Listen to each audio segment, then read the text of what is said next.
Good morning India. क्या sir भिखारी में भी परमात्मा का निवास है? फिर भी क्यों मांगता है? बहुत अच्छा सवाल है। हाँ, भिखारी में भी परमात्मा का निवास है। जिसमें जीवन है उसमें परमात्मा है। परमात्मा के बिना जीवन की कल्पना की ही नहीं जा सकती।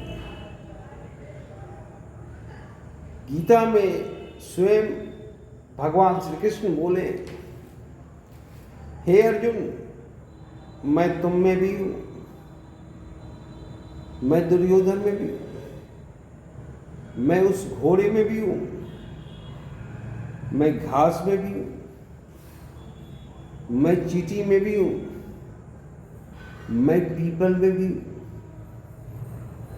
जहां भी जीवन है मैं हूं, तभी जीवन संभव है। तो एक भिखारी में भी परमात्मा का वास है। तब सवाल उठता है कि भिक्षाटन क्यों कर रहा है? तो सबसे पहला जवाब होगा, भिक्षाटन भी कर्म है। भिक्षा कोई ऐसे नहीं देता है।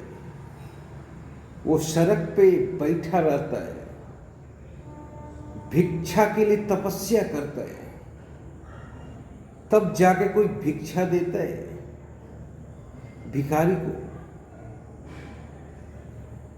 पर सवाल उठता है कि भिखारी क्यों बना? तो हर एक इंसान के अंदर परमात्मा का वास है और परमात्मा ने हर एक इंसान के पास अलग अलग एबिलिटी दिया हुआ है।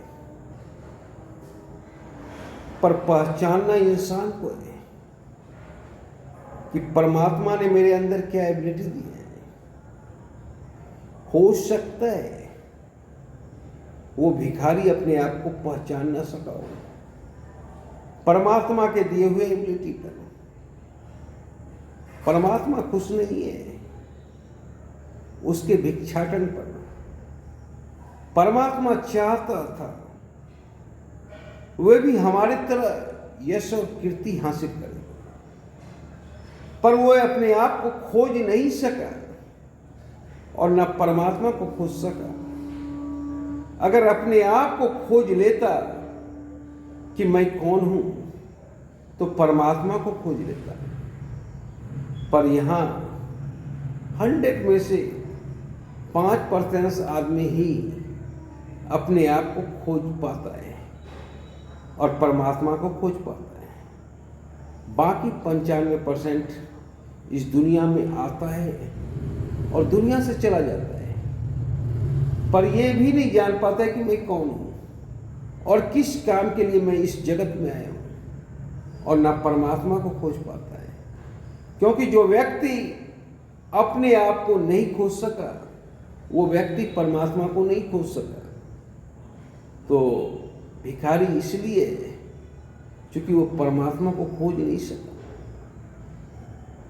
चलना उसी को है, कदम उसी को आगे बढ़ाना है। परमात्मा साथ दे सकता है, परमात्मा कदम आगे नहीं बढ़ा सकता है।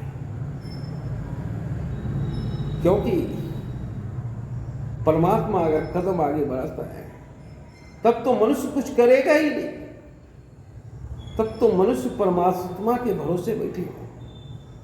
इसीलिए परमात्मा कदम आगे नहीं बढ़ा सकता है, परमात्मा सहायता कर सकता है। शुरुआत उसी को करना है, भले अंत परमात्मा करे। इसीलिए वो भिखारी रह गया क्योंकि वो अपने आप को खोज नहीं सका। धन्यवाद।